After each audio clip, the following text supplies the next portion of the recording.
Hello everyone, welcome to Anatomy and Physiology for Speech and Hearing, Chapter 11, Neuroanatomy Part 1. This lecture will be broken down into 3 different videos, so I'll talk to you guys about that in just a second. Here are your links. We were actually just going to get through link 1 for this video. General functions will be in video 3. Alright, video 1 is going to cover the sensory system, divisions of the nervous system, and then the developmental divisions of the nervous system with a general functional overview. Video 2 will go over a hierarchical order of complexity of the nervous system, and then we'll finish this lecture with gross anatomy and general function. Alright, so every student is interested in figuring out, well, how can I learn better? How can I be smarter? How can I be more efficient?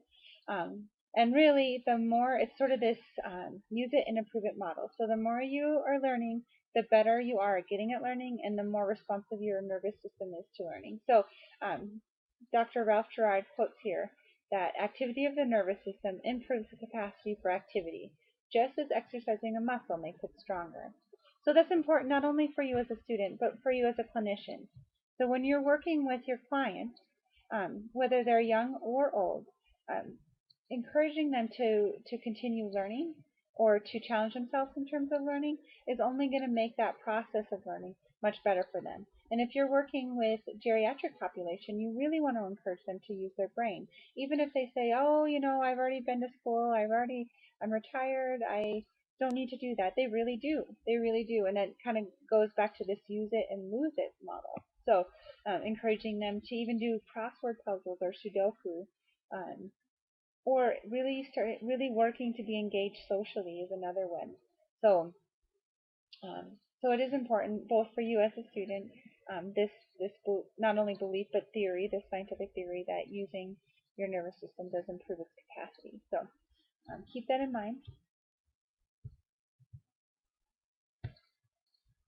All right, so let's just talk about the sensory system for just a minute. So the sensory system is sort of the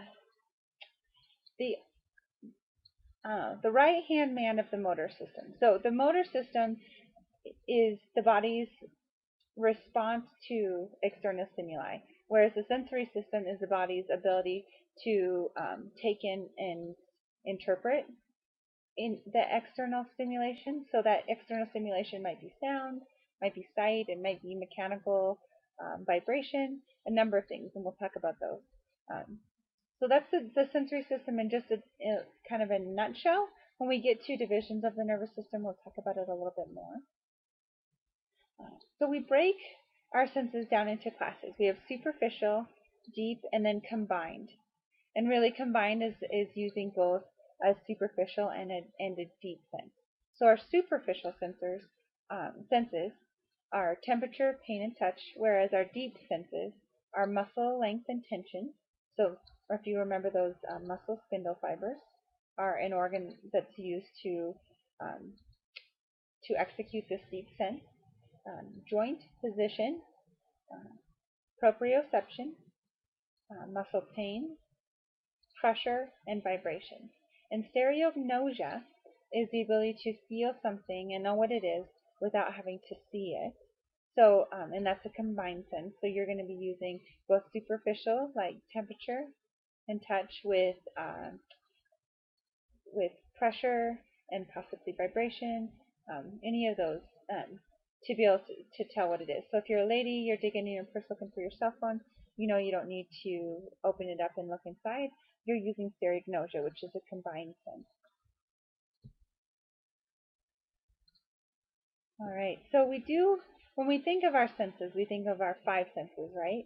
Touch, sight, smell, hearing, and taste. However, there is more to the story, as the slide says. So in addition to those 5 senses, the ones we think about, which we call our special senses, and I'll come back to those in just a minute, we also have our kinesthetic sense, and we've talked about that a little bit when we were talking about vestibular function in the audiology lecture. That's our ability to sense our body in motion. And then we have our somatic senses, which tells our body about which sends information related to our body about pain, temperature, and mechanical stimulation. Okay, so let's talk about special senses. We call those special senses because they change one form of energy into another form. So light, for example, is transferred into um, a neural signal and then sent to the brain. Hearing is that pressure change. That's one type of sensory information being transferred to another. Smell is you're using chemicals to relay the information, chemicals in the air. Um, Tactile is a mechanical type stimulation, and then gustation is another chemical that's being transferred then into a neural signal. So think of those special senses as those senses that we learned about when we were younger, right? All right. So, well, what's the point, really? Why is so much, in terms of evolution and allocation of resources on a daily basis, why are senses so important? And it all comes down to homeostasis, the body's ability to regulate itself despite external changes in the environment. Um, so it's able to walk the tightrope while the wind is blowing. Okay, so if it's cold outside, your body is still able to maintain. That's my artistic analogy. I don't know if it was really all that effective, my tightrope, but I hope so. Uh, However, you know, a concrete example is maintaining body temperature. So let me just give you kind of the rundown on how one way that the body maintains homeostasis and uses the thermoreceptors. So we have thermoreceptors in our periphery, our core, and then also in our brain that tell us that we need to vasoconstrict or vasodilate our vessels. So when we're in a nice warm room in our house, and it's winter here in Montana, so it is chilly outside. So if I'm in my nice warm house, my vessels in my periphery that are holding my blood vasodilate. They get bigger, allowing more blood to travel to my extremities, my hands and feet, for example. Okay, and when I have this vasodilation in my extremities, more blood is at the surface of my skin, and that allows me to release some of the heat in my body. Okay, which is then keeping me cooler in a warm house. However, when I go outside, it is super duper chilly, right? And so now I need to make sure my core temperature remains the same. So now the thermal sensors in my peripheral nervous system send information up to my brain that tells my vessel, and then my brain sends this through the motor pathway, sends information to tell my vessels to vasoconstrict in the periphery and vasodilate in my core. Okay, vasodilate means to get bigger, so that I can hold more blood in my core, say my thoracic and abdominal region, and less in my hands and feet. Okay, so um, so that sensory system is playing a huge role in being able to regulate body temperature, right? So if we weren't able to measure how warm or cold we were getting based on the environmental changes, we wouldn't be able to regulate body temperature, which we all know is super duper important. So, and if you're a skier or new to skiing, and you might not know this, but if you keep your core warm enough, your hands and feet will stay warm. So, but if your core is not warm enough, if you're not wearing enough layers, then no matter how warm your gloves are or how good your boots are, your feet and hands are going to be cold because your body is trying to shunt all of that blood to your core. So you can impress all your friends with that tidbit of information. All right. So, and I really think they'll be impressed. I try often to impress my friends with anatomy knowledge. So, all right, you guys. So this is just another slide for you guys, breaking down different senses, the types of sensors used, and then the stimuli that these sensors respond to. So the first one listed here is pain. And a nerve ending is the sensor responsible for responding to pain, and that stimuli is aversive. So you're going to move away from that stimulation. Okay. Temperature, we use thermal sensors just like a thermostat. And the stimuli is either heat or cold. Mechanical stimulation is the Pacinian corpuscle, and I'm sorry I wrote it twice here. It responds both to deep and light pressure and also vibration, so maybe that's why I wrote it twice. I misspelled it on the first one, so my apologies. So the Pacinian corpuscle responds to both deep and light pressure and vibration. So you're using the Pacinian corpuscle when you decide to sit down. It's actually it kind of, if you look on a histology slide of the Pacinian corpuscle, it looks like an onion that's been cut in half so you can see the rings of the onion, and it's embedded right below your dermis. So right below that bottom part of your skin, okay, where that areolar connective tissue is, and when you're going to sit down on a chair, you can feel it on the back of your legs, and then your bottom, right? But however, it adjusts to that stimulation pretty quickly. Okay, so you're getting a sensory information that yes, here's some deep pressure. Send that up to the brain so we can respond to it by making sure we're sitting on a chair appropriately. However, over time you forget that the chair is there because that Pacinian corpuscle has adjusted to that stimulation. Okay, so it's no longer sending up sensory information up to the brain saying, yes, chair's here, yes, the chair's here, yes, the chair's here, yes, the chair's here. But you're going to run into kids, if you decide to go be a pediatric therapist, that have a difficult time with the sensory system. And sometimes the sensory system isn't shutting off external stimuli the way it should, or it's not processing it appropriately. So it's really cool. It's super cool. So the more interested in it you are, the better, because it is going to be important clinically, especially if you're a pediatric therapist. So it's super awesome. And then you have the muscle spindle, which tells you about muscle stretch. And then we're going to move to kinesthetic, and I feel like we should be just right hot out of the oven with this one because we just did audiology. So this is our vestibular system is responsible for this, and then that's in charge of balance. And then we have vision, which uses photoreceptors, so just think of photographs, in response to light stimulation. So think you can't see in the dark because there's no light. And so you need light stimulation for those photoreceptors to fire. And those photoreceptors are on your retina. Okay, so if you can put that together. And then we have olfactory.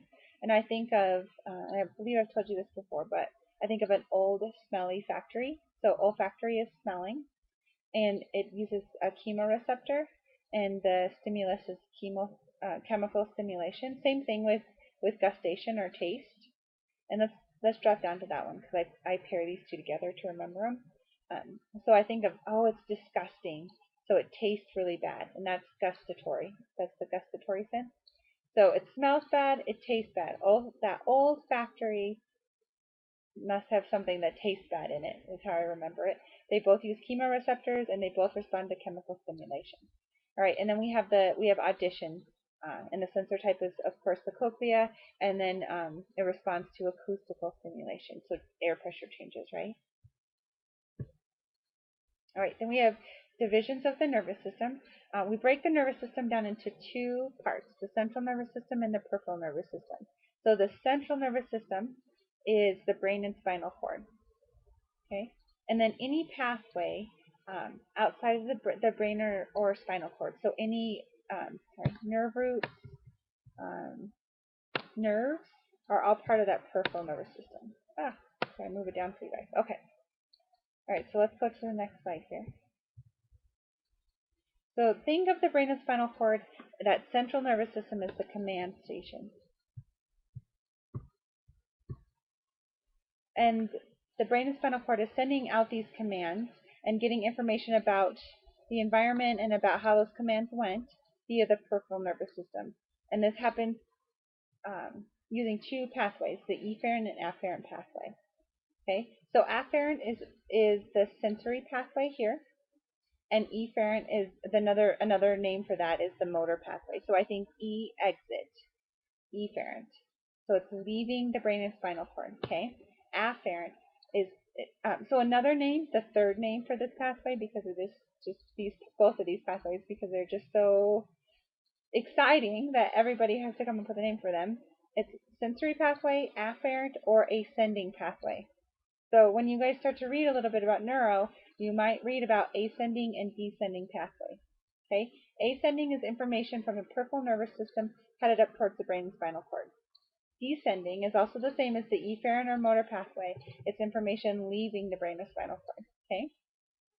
So we can have this nice motor sensory loop, of course. Okay? But we also, and that's typically how it happens, we also have the motor pathway is broken into two additional divisions, the autonomic nervous system and the somatic nervous system. Okay? We're not going to talk about the enteric subsystem in the autonomic nervous system. We're just going to talk about the sympathetic and parasympathetic. Okay? So the motor pathway is broken into two, autonomic and somatic nervous system. Let's talk about this guy first because he's simple. The somatic nervous system is what you're controlling voluntarily. Okay? So, and this is of course part of your motor pathway. So this is your kicking a baseball. Not very many people do that. Kicking a soccer ball, holding a fork, anything, brushing your hair. Those are all motor commands that are being controlled consciously. That's a part of your somatic nervous system. Whereas your autonomic nervous system, I think of automatic. It's happening involuntarily. This is your body regulating itself based on this afferent information. So this afferent information so let's just talk about, let's talk about eating a big breakfast. Okay, so we have this parasympathetic nervous system we're going to talk about in a minute. It's in charge of rest and digestion. So eat a big breakfast, and the autonomic nervous system says, oh, I'm really full. So it sends information up to the motor pathway, or sorry, the afferent pathway, the ascending or sensory pathway, tells the brain and spinal cord, oh, time to rest and digest. We have a lot of food in our tummy, so we have a motor pathway that travels this way down to the parasympathetic subsection of the autonomic nervous system that says, shunt tons and tons of blood to the tummy because we need to digest that food and get the nutrients to where it needs to go. Okay? We're not running a marathon right now. We are resting and digesting. So any blood that might be going to the periphery to flex muscles or whatever, anything that we can spare, we want to send that to the core so we can take care of this parasympathetic function, this resting and digesting. Okay, so that's kind of how the pathway works. All right. Okay, so I alluded to the parasympathetic and the sympathetic nervous system. So this is our rest and digest, and it happens involuntary. Remember, it's automatic. So that is just like it says. It's your recovery system and your body's need to take in nutrients and fluid. Okay, and you need to allocate resources within the body to do that. Okay, now the kind of the antagonist to this parasympathetic nervous system is the sympathetic nervous system. Although it's an antagonistic system, it also needs resources, right?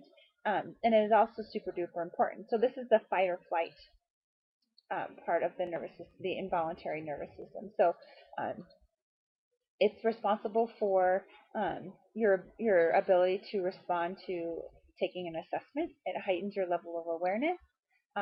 It also is responsible for stressors, or just even that having to fight or confrontation, any of that stress that it pumps up your blood pressure, it pumps up your heart rate, it sends this system sends blood to your muscles so that you can get the oxygen you need to contract them in case you need to respond to whatever stressor is in your environment. Okay, but you can't have both systems running on high at the same time. There's not enough resources. So you either are running your parasympathetic nervous system or you have your sympathetic nervous system on. Okay? So you don't want your sympathetic nervous system on for too long, and you don't want your parasympathetic nervous system on for too long. For example, your sympathetic nervous system is responsible for the ability to exercise, right? Super duper important, and we all know that's important for health. Okay? But if we're under a lot of stress for a long period of time, our sympathetic nervous system has been run on high for too long, and we haven't had enough time to do this recovery piece. This parasympathetic nervous system hasn't been activated long enough, right, to recover from whatever this fight or flight response was. Okay? So, so really a cool thing. All right, so here, go ahead and once I talk about this, go ahead and stop this video for a little bit and watch your YouTube on embryonic development. So encephalon means brain in general, and that includes the pro, mes, and ramencephalon. Okay, and you'll see that's the root. Okay, here, encephalon. So if you guys have heard of encephalitis, that's inflammation of the brain. So pro, if you think of you're being proactive, that's you're having some forethought about something. That's that's the forebrain. Okay, and then I just remember the M and the M for midbrain. So mesencephalon and mid. So mes and mid go together for me. And then I think of rostral, but that wouldn't make a lot of sense to you guys. That rostral is another name for caudal, but you can think R is at the end of the alphabet. So R is the hindbrain. Okay.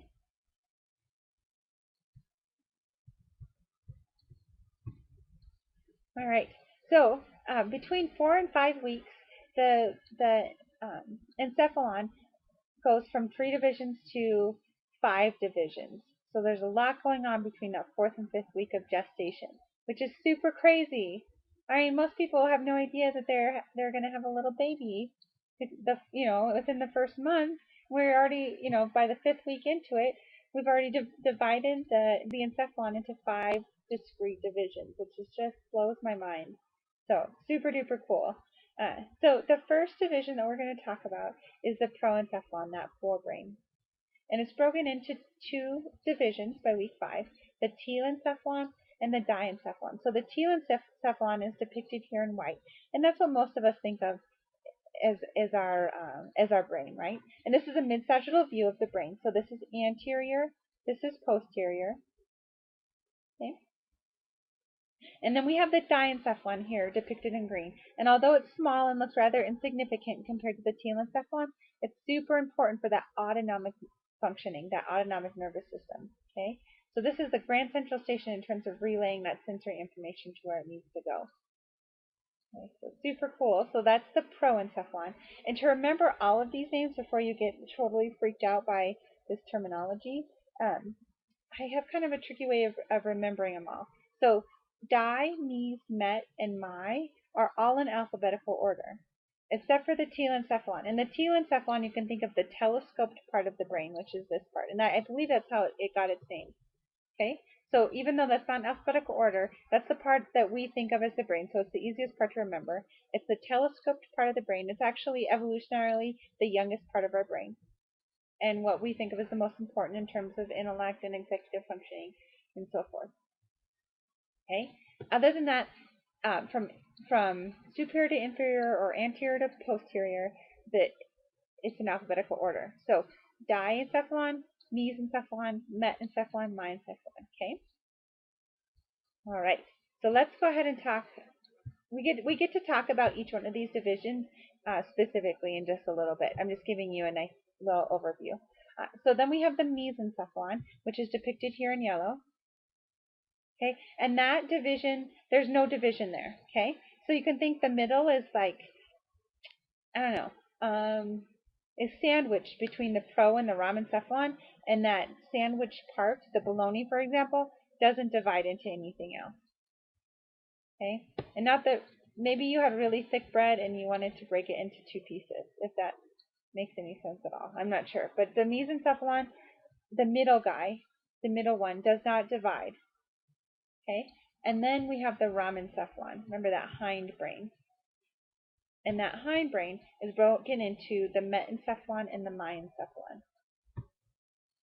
All right, so let's start with the proencephalon, specifically the telencephalon. Remember the telescope part depicted here in white. So in general, it has 2 cerebral hemispheres, a right and left cerebral hemisphere. So this here is the right cerebral hemisphere. We're just looking at the mid-sagittal section of the right cerebral hemisphere. Then we have white matter, and white matter is myelinated axons. So if you think back way, way, way back to the very beginning of this course, we talked about neurons and in general what an axon was. But and when don't let it blow your mind right now because we're gonna get into it in just a little bit. But in the axons are kind of this long projection off of the body of the neuron, and it's where the information leaves the neuron. You know, similar to how the motor function would occur. Like the dendrites are sort of the sensory part where, and you know, analogous to the sensory pathway. It's not the same thing, but anyway, we'll get into it. Anyway, the white matter is this fatty substance that's actually made out of cholesterol that surrounds your axon, and it looks white. If you were to dissect a brain or a nervous system, it would look white. So it's these long strands of this fatty tissue, like an axon basically covered with this fatty tissue, and it looks white. So that's why we call it white matter. And it just carries information from one part of the brain, spinal cord, or even if you talk about the peripheral nervous system, through the nerves. And it just sends information, kind of like a phone cord would. Okay, and then we have the basal ganglia, and the basal ganglia plays a large role in motor control, but it's not a discrete structure. It's a number of structures that work in conjunction to perform this motor control. Um, and then we have the olfactory tract, which is so weird because um, the telencephalon is the newest part of our brain in terms of evolution.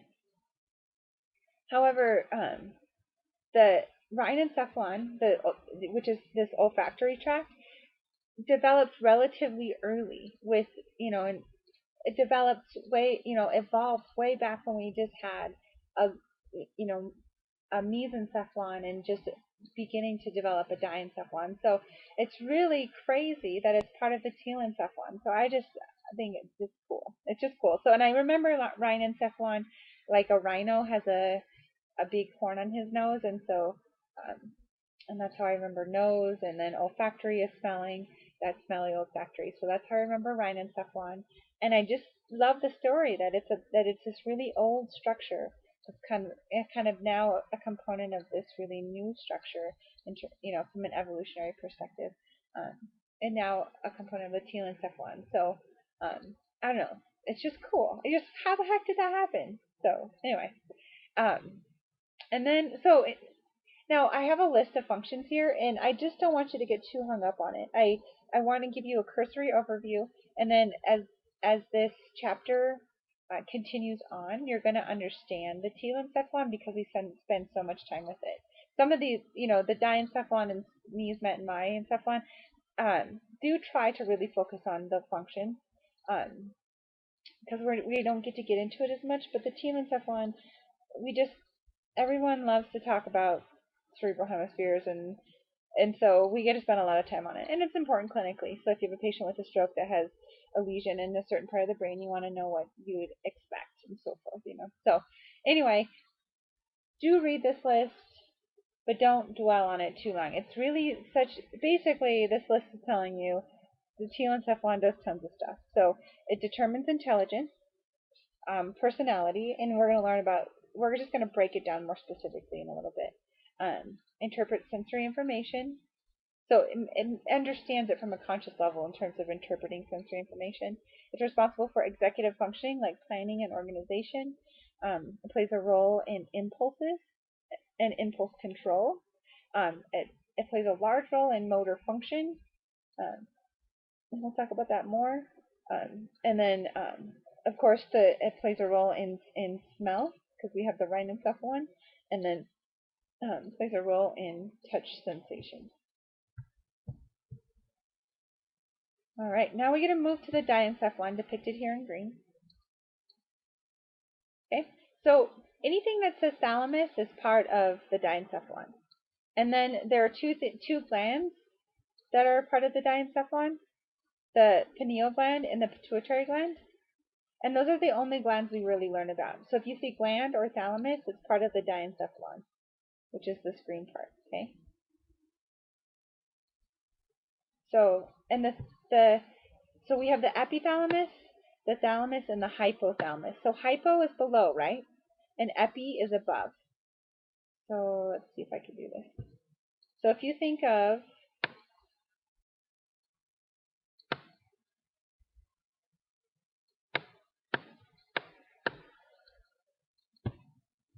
I don't know if I can get a different color. Maybe for this guy. Okay, so if this is let me break this down a little bit.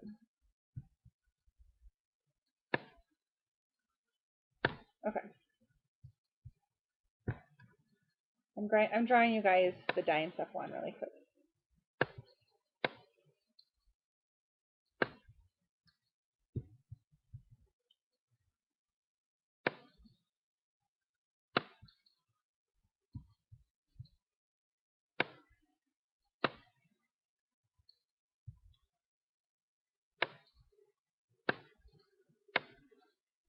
Okay, so this is the green part. Here's the epithalamus right up here, and this is the pineal gland. And the pineal gland is responsible for secreting melatonin. And some of you guys might have heard of melatonin, and you can take it orally as a sleep aid. And it's secreted when you're not exposed to light. So having shorter days, for example, you'll be secreting more melatonin, um, or turning out the lights, for example, your brain will secrete melatonin via the pineal gland, which is right here. This epithalamus is in charge of helping with these sleep-wake cycles. Okay, so here's the epithalamus, and its buddies here with the pineal gland. They work together. Okay, then we have the thalamus here. Think of that as Grand Central Station in terms of sending sensory information to the rest of the telencephalon or down to the midbrain or hindbrain, okay, where it needs to go. So it's just the bus station relaying that sensory information to where it needs to go in order to be interpreted appropriately. Okay, so that's the thalamus here. And then we have the hypothalamus, which is below the thalamus, right? So just look at the root. That's important for autonomic nervous system functioning, specifically the endocrine system working. And so the autonomic nervous system and the endocrine system work well together. The endocrine system also works with um, primarily with the autonomic nervous system, both the sympathetic and parasympathetic nervous system. So we do make so endocrine system is the slow-acting response system, right? That we use hormone. We have little tiny molecules called hormones in our body that are secreted that help regulate our system, right? And some of them are made here in the hypothalamus, and some are made here in the pituitary gland. Okay, and these aren't the only places. And if you look back at our first lecture, this is definitely not the only place that hormones are produced and secreted. However, it's one of the main places. Okay, and there are many different hormones that are secreted here. So we have the hypothalamus here, important for autonomic nervous system functioning. And then there's a little portal between, kind of a little tube called the infundibulum, which basically allows the infundibulum has both neurons traveling through it here, neuronal axons, and also a portal for actual hormones to travel down to this pituitary gland. And the pituitary gland is what secretes those hormones, okay, out into the bloodstream. And then if the hypothalamus didn't send the hormone down, but did send a neural response to secrete a hormone, then the pituitary gland would do that, would produce and then secrete it. Okay, so this is the diencephalon here. Okay, so in addition, we have one more structure. Just like the telencephalon had smelling, we have seeing with the diencephalon. Okay, so think vision and smell are part of that proencephalon. So we have the optic tract. Okay, all right, so this is sort of this cursory overlook, and I talked about some of this already. So the thalamus is really in charge of that sensory impulses through the body. The hypothalamus and the endocrine function autonomic function and endocrine function is largely controlled by the hypothalamus. However, the sleep-wake cycle as part of the epithalamus is also an autonomic function. So it's also responsible for some motor function. So it's going to send, it's part of that Grand Central Station premise in terms of the thalamus. Homeostasis goes back to this autonomic nervous system functioning. And then we have hearing, vision, smell, and taste. So that's that sensory information again. And touch perception. Okay, all sensory stuff. So think lots and lots of sensory A little bit of motor, a lot of autonomic nervous system functioning happening here at the level of diencephalon. So as you can see, it is very, very significant in terms of its role as a part of the proencephalon.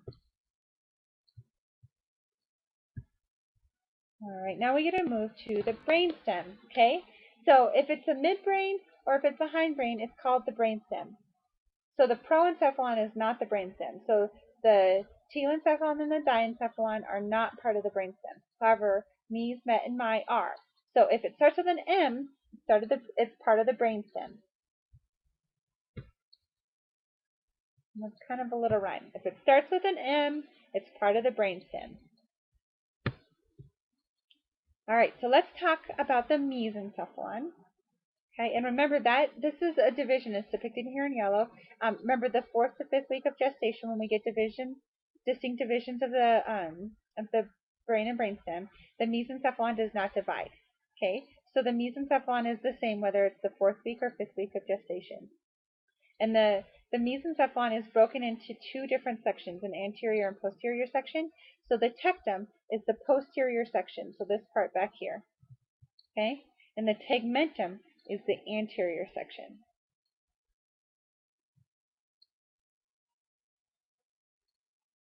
Okay, so the tectum has the corpora quadrigemina, which are two, when we look, I'm going to post a video hopefully for you guys of a sheep brain dissection, and it's really, really easy to see the tectum or that corpora quadrigemina. So basically the corpora quadrigemina is the body of four, which is two twins. So Gemini is twins, right? So you have the superior colliculi and the inferior colliculi. So if we separated, just lifted up the posterior aspect of the telencephalon at the level of the occipital lobe, if we lifted this up and pulled back the cerebellum, which is here in orange, you would be able to see the mesencephalon right here, okay? And if we were looking at it from a posterior view, it would look something like this. I just want to show you.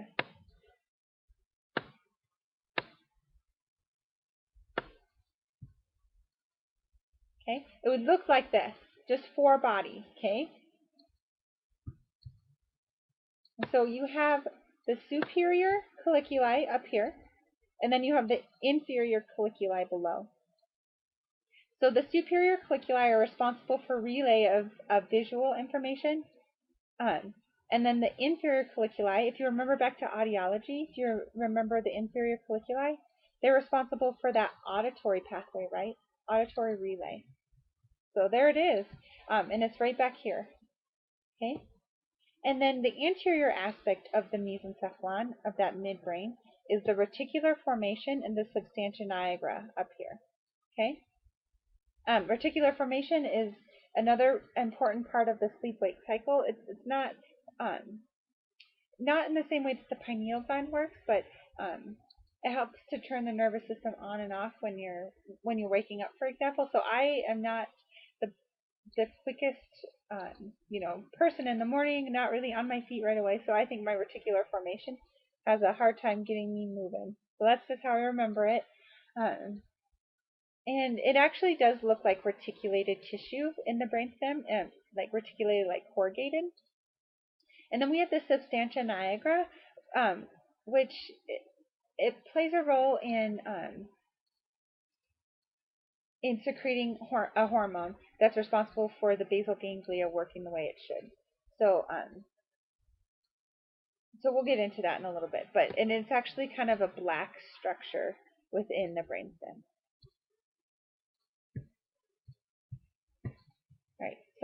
So here is a horizontal view of the mesencephalon.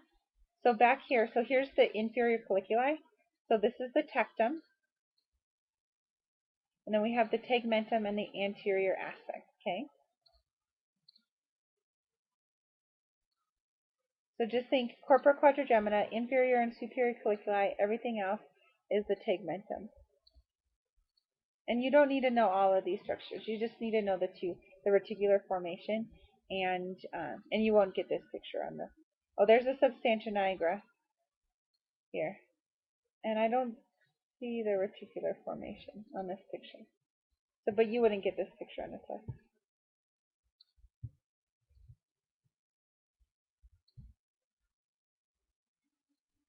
All right. So, sleep-wake cycles. And then, so the substantia nigra, so I talked about the basal ganglia and how it needs a hormone. So that hormone is dopamine.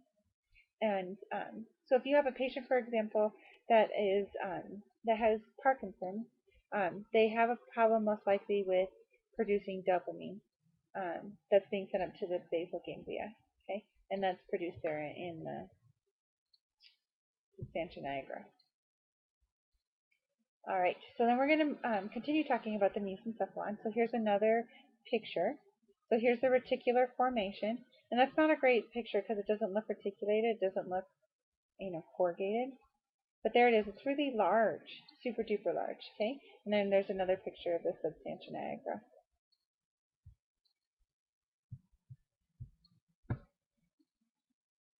All right, now we get to move on to the metencephalon, which includes the pons and the cerebellum. Okay, so this is the cerebrum, and so cerebellum means little brain. Okay, so here's the cerebrum, the big brain, and then we have the cerebellum, which is the little brain. Okay, but let's first talk about the pons, which is this guy here in orange. Okay, and it's largely a relay system. Okay, from the forebrain, okay, up here to the cerebellum. Okay. So information that travels like this. There is some information that travels up through the diencephalon into the pons and then into the cerebellum, but the primary pathways travel this way. Okay. And so the pons is responsible for sleep. It's also responsible for regulating respiration. So if you have a brainstem stroke, those autonomic functioning, the ability to maintain homeostasis, is greatly at risk of being impaired. Plus, all of the motor pathways and sensory pathways have to travel through the brainstem. So even if you don't have a problem up here, if you have a problem down here and you sever the axonal pathways that are headed up this way, you're in big trouble too. So the lower the stroke, the bigger the problem. If you have a superficial stroke here, at the level of the cerebrum, on the superficial aspect of the telencephalon, you're doing a lot better. I mean, of course, you're going to have some deficits, but they're not deficits that are going to affect, they're going to affect how well you can breathe or how well you can maintain your sleep-wake cycles. And then we hear swallowing, and that's really a big part of our scope of practice. We have our cranial nerves have nuclei, and we'll talk about what nuclei are in a little bit. Here at the level of the pons, well, all the way through the brainstem. And so if you have a brainstem stroke, for example, and I like to talk about it from a pathological perspective because it's easier to understand in terms of ability being lost. So if you have a stroke at the level of the brainstem, those nuclei can be impaired, and then you might end up with that facial weakness or droop, and that could have happened at the level of the brainstem rather than up here at the level maybe of the motor planning programming part. It can happen in either one, but if you have it down here, you can have problems with swallowing. And we'll talk about the cranial nerves at the end of this chapter, I believe, and that'll make more sense in terms of swallowing. So hearing, balance. Do you remember when we learned about hearing and how that information has to travel through the brainstem? The inferior colliculi, the medullary olive, all of that, right? So it's got to travel through the pons to get there. Okay, taste, facial expression, facial sensation, and posture. Okay, and that's that information being sent to the cerebellum. So the cerebellum coordinates motor commands with sensory input. So it's our ability to balance ourselves. Okay, so and also remember motor functions like remembering how to shoot a basketball or do the electric slide. And then also is in charge of some cognitive processes as well, which we don't think about in terms of the cerebellum. Oftentimes we think if there's a problem with the cerebellum, they're going to have a difficult time motor, having coordinated motor movements. So you're going to see some ataxia or inability to ambulate fluidly or move, walk through the environment fluidly. But it also plays a role in executive functioning, which is that organizing and planning, and in memory. So pretty important deal. So remember, cerebellum is a little brain. So we have pons and cerebellum here. And here's another picture for you guys. So here, this is the ventral aspect of the brain. So the top part of the brain, if you were to tap the top of your head, that is dorsal. Okay? So this is underneath. And let me go back here. This is dorsal. This is ventral. Okay? This is anterior. This is posterior, which is kind of strange, like in terms of all the different orientations we've learned about. Okay, so here's the ventral aspect. If I were to turn the brain upside down, I'd be looking at this right here. Okay, and that's the pons. So this is a cadaver picture of a brain. Here's the optic tract, but here's the pons. Here's the medullary pyramid that we're going to learn about, and the olivary complex, which is the olivary complex is part of that auditory pathway. So cool, right? All right, so now we get to move to the mesencephalon, or sorry, not the the myencephalon, which is a part of, again, a part of that rhombencephalon. So we've met in as a part of the rhombencephalon. And specifically, we're going to talk about the medulla oblongata. So I don't know if you guys like Adam Sandler, but I don't even remember what movie it was from. But do you remember when he was he was playing, what movie was that? But he said the medulla oblongata was responsible for alligators being angry because they had a medulla oblongata, and the teacher told him he was wrong. But anyway, I hope one of you guys remember that movie. But really, its job is as a relay system for both motor and sensory information. So efferent is that motor, afferent is that sensory information between the brain and spinal cord. And again, plays a large role in that autonomic functioning, respiration, heart rate, blood pressure, reflexive centers, so vomiting, coughing, sneezing, and swallowing. So a lot of those unconscious control. Okay. All right. So here you go. And there's the olivary complex. Super duper cool. Okay. All right. So that is the end of this video. The next video, we're going to go into hierarchical order of the nervous system. All right. So thank you guys.